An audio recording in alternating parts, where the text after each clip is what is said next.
One day, 13-year-old Jesse Bollier is earning pennies playing his fife on the docks of New Orleans. The next, he's kidnapped and thrown aboard a slave ship where his job is to provide music while the shackled slaves dance to keep their muscles strong and their bodies profitable. As the endless voyage continues, Jesse grows increasingly sickened by the greed, brutality, and inhumanity of the slave trade, but nothing prepares him for the ultimate horror he will witness before his nightmare ends. A horror that will change his life forever. Stories often open our hearts, and they appeal to our emotions and generally inspire us, but some stories are written to open our eyes. The Slave Dancer is one of those books. It was written by a woman named Paula Fox in 1973. She was born on April 22nd of 1923 and currently lives in Brooklyn, New York.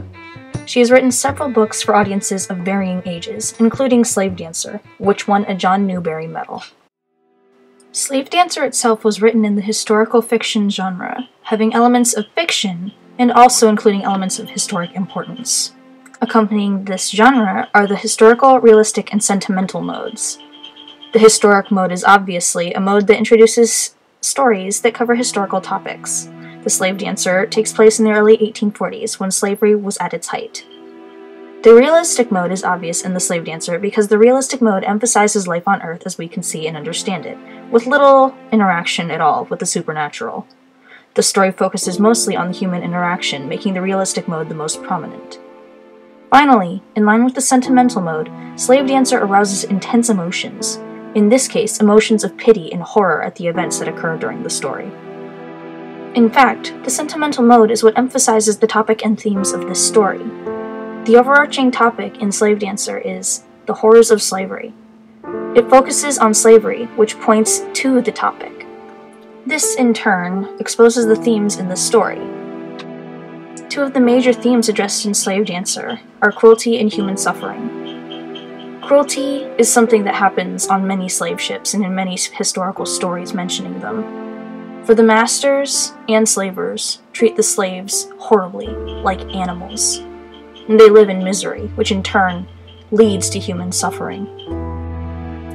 As much as this book holds seemingly endless heaps of sadness, it also holds literary beauty as a whole.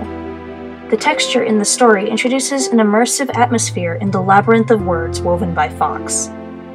The tone is very bleak most of the time. It gives off a depressing aura, one of fear, helplessness, and an overwhelming sense of being trapped.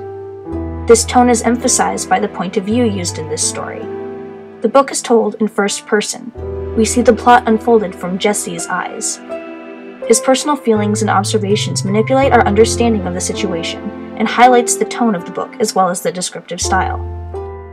The descriptive style is used like someone telling us what their eyes can see. Jesse being those eyes, the descriptions are often told from his point of view, sometimes in paragraphs.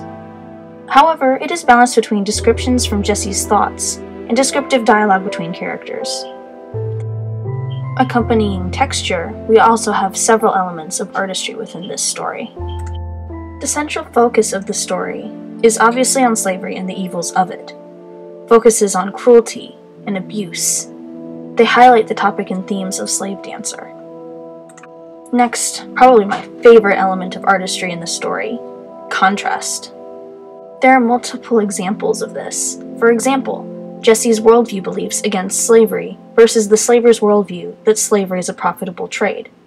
Another, which was my favorite, was a contrast between the slavers and the slaves. How does the author use these forms of artistry and texture to bring across her meaning? How do the forms function for her purpose? Her forms follow her function because the elements of texture, description, and tone draw out her themes and highlight them. By using Jesse's point of view, she opens our eyes to the topic and themes as well. The form follows function enhances the meaning through form. Emphasis through her forms exposed her meaning. She was able to get her point across. Her topic of the horrors of slavery. As much as suffering is a horrible thing that no one wants to undergo, or see someone undergo, beauty arises from the depths of darkness. Slave Dancer, which is saturated with violence and suffering and dark themes, is a treasure trove of literary beauty. The artistry, the texture, everything is just blooming with brilliance, even from a tale of sadness, like a rose in the ashes.